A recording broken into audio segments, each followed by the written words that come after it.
Alright, what's up guys? So, Fact Faction has uploaded a video titled 3 Chilling Unsolved Cold Cases. Yeah, man, there's those like just unsolved mysteries where it'll have you thinking. Like because I know for me when I be hearing of like so much as like reading about it on social media, seeing the video of it on TikTok, YouTube, wherever, like I will go deep in depth to try to find out what's going on and stuff, or just I guess more so of like whatever the situation is. I try my hardest to figure it out, and that's most likely what I'm gonna be doing in this video. So, guys, if you haven't, make sure you go subscribe to Fact Faction for more videos like this. But then that being said, let's get into this video.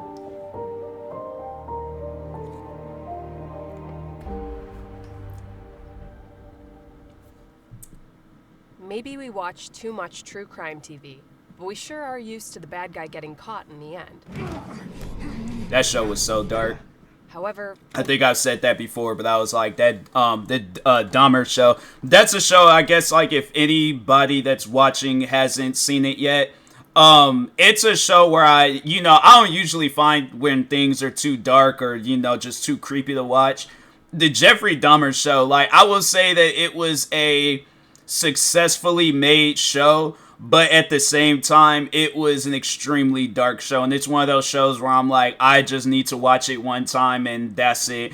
I don't care more so for watching it again, just because I like if it's one thing if this show would have just been like just straight up fictional, yeah, I probably would have said, oh, yeah, that show was insane, it was crazy and stuff. But knowing that the things that were shown in the show had happened, yeah, it's something where I'm like, I remember before, like I would like anytime if I did see some Jeffrey Dahmer related, like I'll look into it, read about it and all that stuff.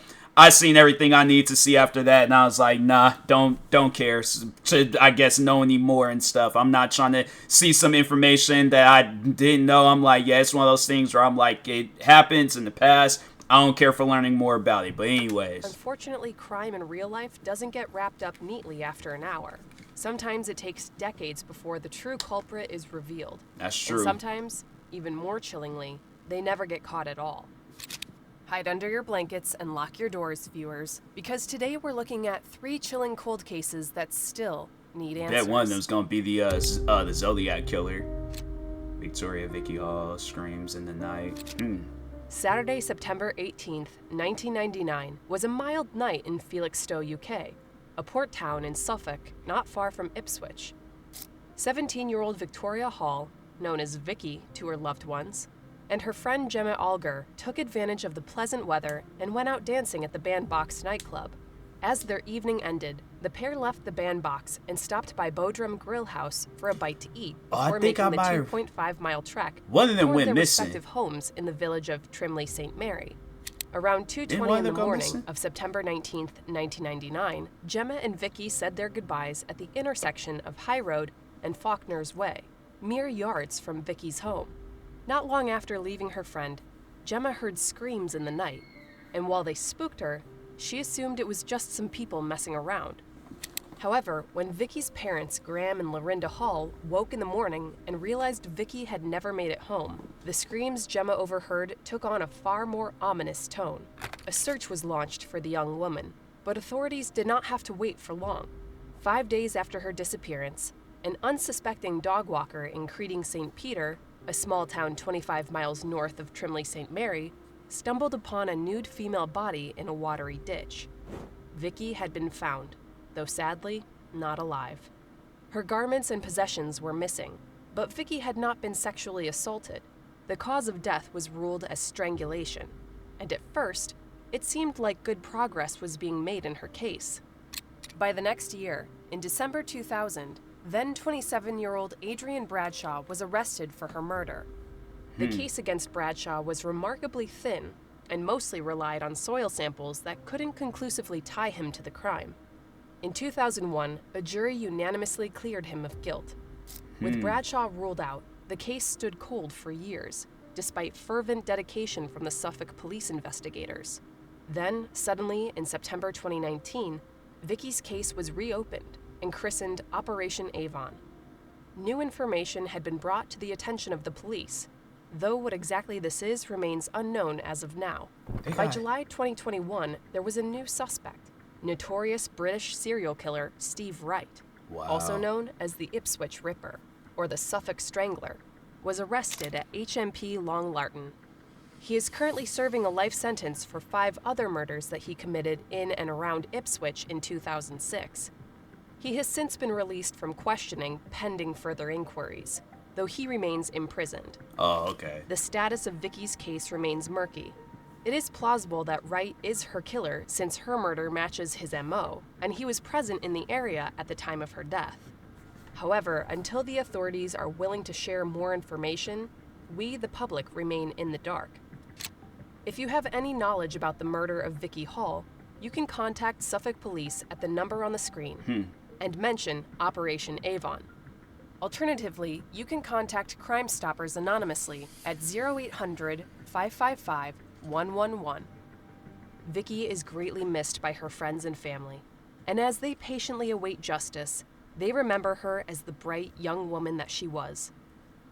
Yeah, I personally, because with I don't know, based off of that video, you can't really make out, but I can see, like, in this day and age where people are using, like, AI technology to make more high-def versions of videos, I think, as, like, the time goes on, they definitely, if that was, like, the video of the guy where they showed, like, if that was actually him, I think at some point in time they are going to have to use some sort of AI technology to clear up that video, make it look a tad bit better and things. If not that, then it's like if this guy's just going around strangling people and he was in the area and stuff, it's one of those things where, I don't know. All I'm saying is that if he was in the area and she died by strangulation, I think that answers everybody's questions, With the first guy, though, it's kind of confusing. Like, why would they call him out for saying that he was the one? Like, because I'm like, it could have been that. Like, my thing is this: I would look at every bit of security footage possible in the areas where she was at, but I highly doubt they'll have something from like 1999 still to this present day and things, unless it's stores maybe. But if not that, I would try to find like every like bit of evidence. If I gotta like clean that all the areas out of where she was at the night she died, definitely I would look into that. But anyways,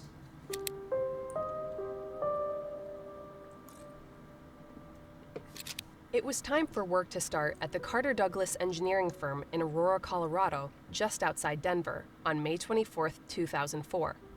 As employees milled about, beginning their workday, one friendly face was conspicuously absent. 53-year-old Oki Albert Kite, known as Al, was usually punctual and responsible, so when 1 hour late turned into 2, his coworkers became concerned. After multiple calls to his home and cell phone went unanswered, they contacted his sister, Barbara, who called Aurora Police to do a welfare check. Aurora PD obliged, and when no one answered the door at his townhome, they forced their way inside, concerned for his safety. The main floor and upstairs bedrooms yielded no answers, but when officers descended to the basement level, they were in for a gruesome shock. Al was found face down, surrounded by his own blood. Wow. A wound on the back of his head was evident, indicating that he had likely been struck from behind as he walked down the stairs. The coroner later discovered that this was not the fatal blow. His body was racked with evidence of torture. He had been hogtied and beaten for hours before he was finally killed with a brutal 22 stab wounds. Dang. After murdering Al, his killer stayed in the townhome for a bit, using the shower, sleeping in Al's bed, wearing his clothes, and eating his food. They can't take no DNA samples from the shower? In his cleanup, pouring bleach down drains, wiping down surfaces, and leaving several items, like a few knives and Al's car keys, soaking in bleach in the sink. Wow. This didn't make any sense to Al's loved ones or the police. By all accounts, Al was warm, friendly, and generous. As his girlfriend Linda Angelopoulos shared, he was a very, very nice guy, and he would give the world to anybody if they asked for it. He had no known enemies, and no secrets that pointed to a double life or nefarious activities. However, despite finding his keys in the sink, Al's blue and gray GMC pickup truck was missing from the scene, as well as his cell phone, leading police to initially suspect the motive might have been robbery. Yeah, that's what I'm thinking. The only clue investigators found that could point to a potential suspect was a rental application in Al's kitchen trash can. It was filled out with an address, social security number, phone number, and a name, Robert Cooper. Al's longtime basement tenant had recently moved out, and he had been actively looking for a new one, placing advertisements in the local papers. Apparently, according to Al's girlfriend and his sister, about a week before the murder, he had a new prospective renter in mind. Named Robert Cooper, he was supposedly new to the Denver area, worked for Wells Fargo Bank, and wanted to move in quickly. He toured Al's townhome, seemingly approved, and readily gave Al a security deposit and half of the first month's rent. Al seemed happy with the arrangement, but Linda recalls feeling slightly uneasy about Cooper. She says she was only near him once when she had to run into Al's house to use the restroom. Cooper took care to conceal his face from Linda, didn't seem interested in meeting her at all, and made an excuse to quickly leave while she was in the bathroom. She recalls him being a well-dressed man in his 40s with dark wavy hair, a cane, and a noticeable limp. Based on Linda's tip and the rental application, authorities desperately wanted to find Cooper, but one lead after another seemed to dry up. The address he provided on the application was simply the address for the University of Colorado Medical School. He 100% did it. Why he did it could possibly be insane. Just one of those guys that just likes going around killing people. But yeah, it's like if they said that he never had, like, if the guy that was killed, like, if he never had no issues with people, I'm like, yeah, it's like, I don't know, maybe he might, well, I don't know, I don't think he'd just have, like, a run-in with somebody, then the guy go through all that troubles of going to, like, try to kill him and stuff, but yeah, it just sounds like somebody that they just, one of those, oh, I don't like people type person, and then just killed him for no apparent reason. But social security number belonged to people a are crazy woman nowadays. who was unrelated to the case, and the phone number went to a burner cell. Furthermore, when Al's truck was recovered about a block and a half from his home later that same day, the robbery motive was ruled out. Authorities found trace amounts of DNA and an ATM receipt for a nearby Wells Fargo. At first, the cops were hopeful that security footage might have captured the criminal, but he was one step ahead of them, concealing his identity on the video with a ski mask. The suspect had only taken $1,000 out of Al's bank account, even though he had more funds available. Some believe that this was the mysterious Cooper simply taking back the security deposit and rent money that he had given Al the week prior. Frustrated, the police decided to see what information they could gather from the call logs on the burner cell and Al's phone. To their surprise, both phones were still active in the Denver area, but it was soon discovered that they had been dumped in the Five Points neighborhood. This isn't the safest part of the city, and both Al's phone and the burner had been picked up and used by the homeless people who roamed 5 Points, another dead end for investigators. They were able to glean from the burner phone's records, however, that the cell had been used numerous times over the past month to contact people advertising rental spaces. Aurora PD tracked down some of these would-be landlords, and they all remembered Cooper. Descriptions of him varied. Sometimes he had a limp, sometimes he spoke with a thick Eastern European accent that one woman positively identified as Romanian. One thing they could all agree on, though, was the strange vibes that the man seemed to exude.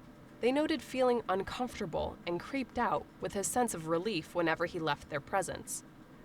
As of now, the working theory is that Al's murder was meticulously planned out ahead of time. It appeared that this Robert Cooper was shopping for a victim, and Al was ultimately chosen because he lived alone, had few local friends and family, and sadly, because his kind-hearted nature made him an easy target. There was some usable fingerprints and DNA left by the killer at the scene, and though that has been used to create a likely image of the killer, it has never been matched to anyone. He is of Southeastern European heritage, probably older though he looking may now. or may not have been born there. He is thought to be between 5'8" and 5'10" inches tall and roughly 175 pounds. It is difficult to pin down his age since different witnesses identified him as anywhere between 20 to 50 years old. What? He is likely in his 40s with dark hair, dark eyes, and very pale skin. Investigators do have a list of behavioral characteristics that the killer might have exhibited. He may have been from the East Coast of the United States, particularly the New Jersey area. He might have been familiar with the banking system or have previously worked for Wells Fargo. He may or may not have female family members living in Aurora. He was likely familiar with the University of Colorado Hospital in Denver and typically dressed professionally. Lastly, he may have tried and failed to become a law enforcement officer before turning to crime. There are no concrete suspects in this case, though some have suggested that the notorious serial killer Israel Keyes might be responsible. Experts consulted for a TV special about the case have noted that some of the torture Al suffered, as well as the way he was bound, is very similar to methods used by the Turkish Hezbollah, a group of violent religious radicals. The most likely and terrifying answer is that good-natured Al Kite was picked at random by someone who just wanted to kill. Yeah, that's what I personally think. That person is no longer out there. If you know anything about the murder of Al Kite, you can contact Detective McDonald of the Aurora Police Department at 303-739-6013. Additionally, Denver Crime Stoppers has issued a $2,000 reward for information regarding this case, and you can contact them anonymously at 720-913-7867, or you can leave a tip online at metrodenvercrimestoppers.com.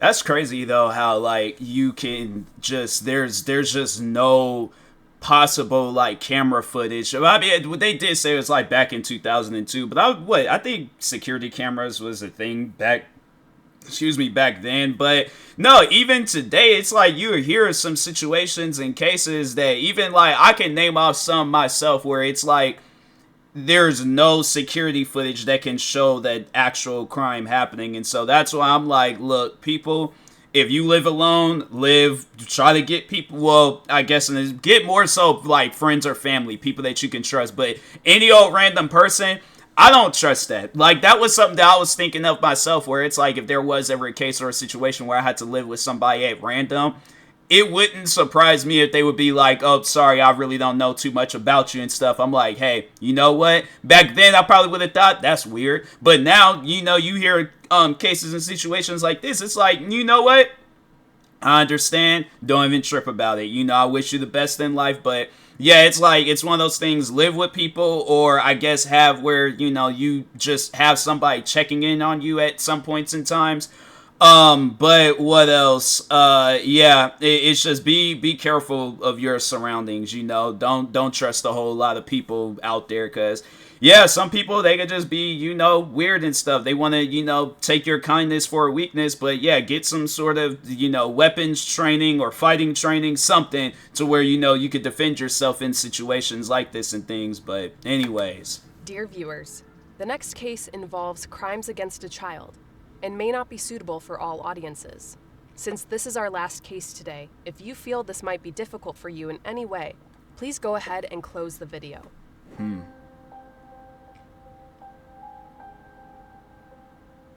At the young age of 12 years old, Selena Mays had already had a rough start. Both her parents battled drug addiction in the early years of her life, which caused their relationship to be violent, fraught, and tumultuous. Though her mother and father split up and finally got clean, when Selena was 10 in 1994, her mother suddenly died of a brain aneurysm. Dang. A bitter custody battle between her father, CJ, and her deceased mother's family ensued. CJ eventually won, and Selena was taken to live with him and his extended family in Willingboro, New Jersey, where his sister, Sarita Smith, was the pastor at Gospel of Christ Ministries. The house in Willingboro was crowded, and all aspects of life revolved around the church. Selena was surrounded by cousins, siblings, and various other church members, and it was overwhelming.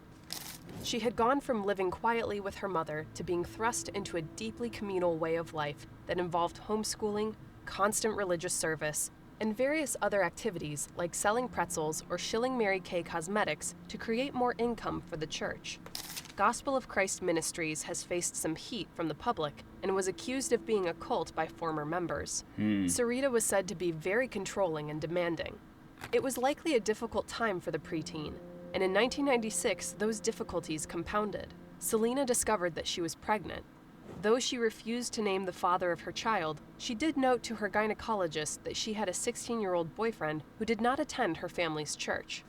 This was not very likely. Sarita kept a tight leash on all members of her congregation, and the children were hardly allowed to do any activities that didn't involve the church in some form.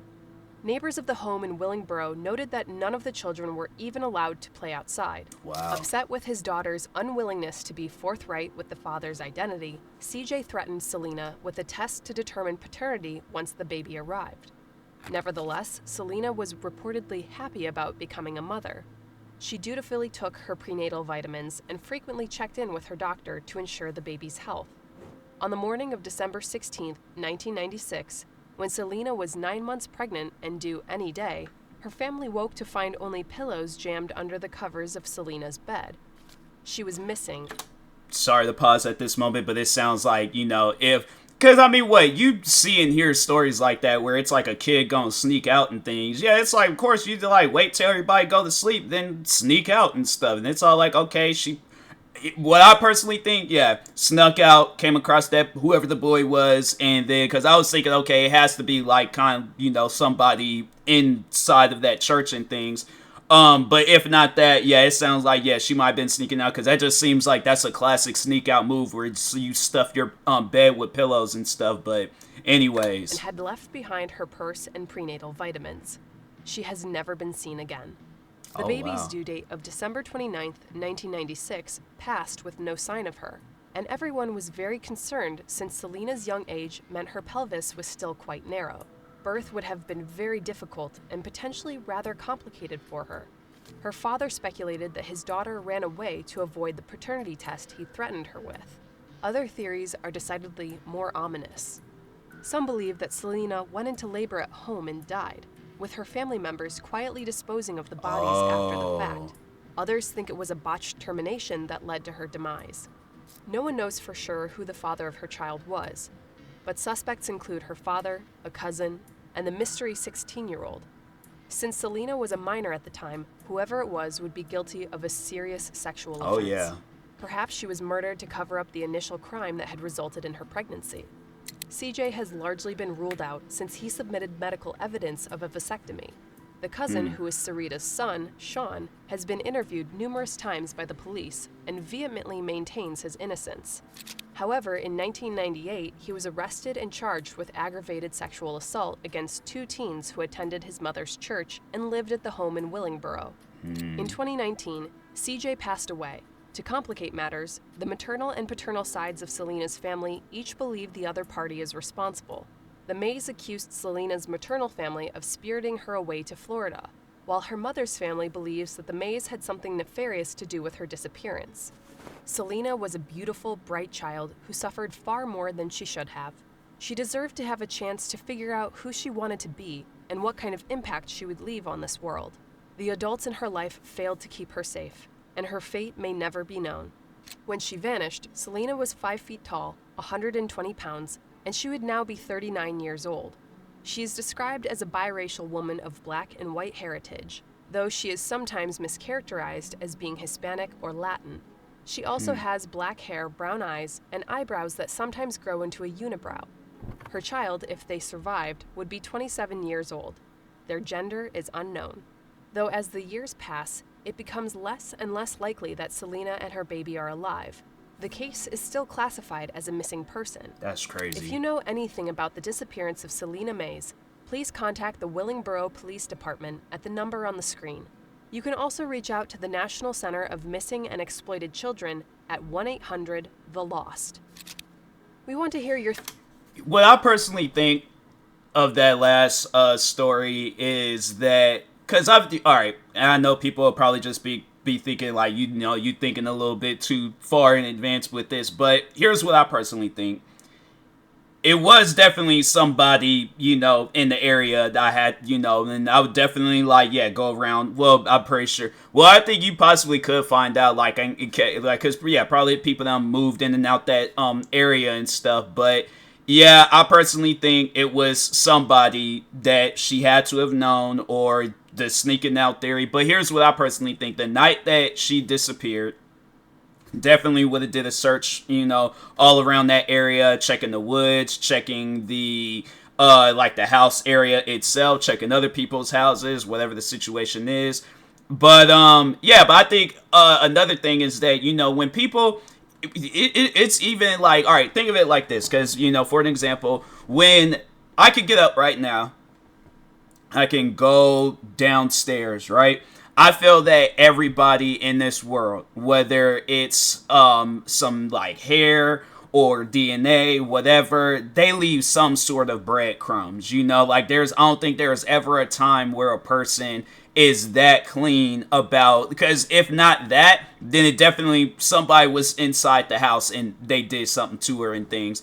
But if not that, then yeah, like I said, I think yeah, it'd probably be a little bit harder to tell now since this was so long ago. But yeah, I definitely would check like all around in that area. I'm pretty sure they already did. But yeah, check the underneath the house, check around the house, check the walls, check everywhere possible. Cause that to me, I'm like, no, there's no way possible unless it's one of two things.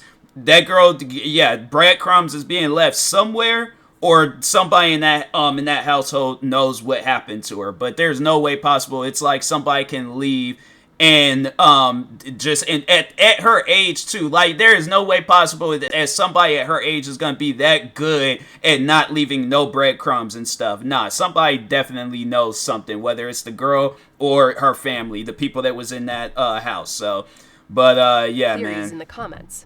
Who do you think killed Al Kite? Is Selena May still alive? Keep your eyes peeled for our second installment of Unexplained Cold Cases, coming soon. Be sure to like and subscribe. Until next time, thanks for watching.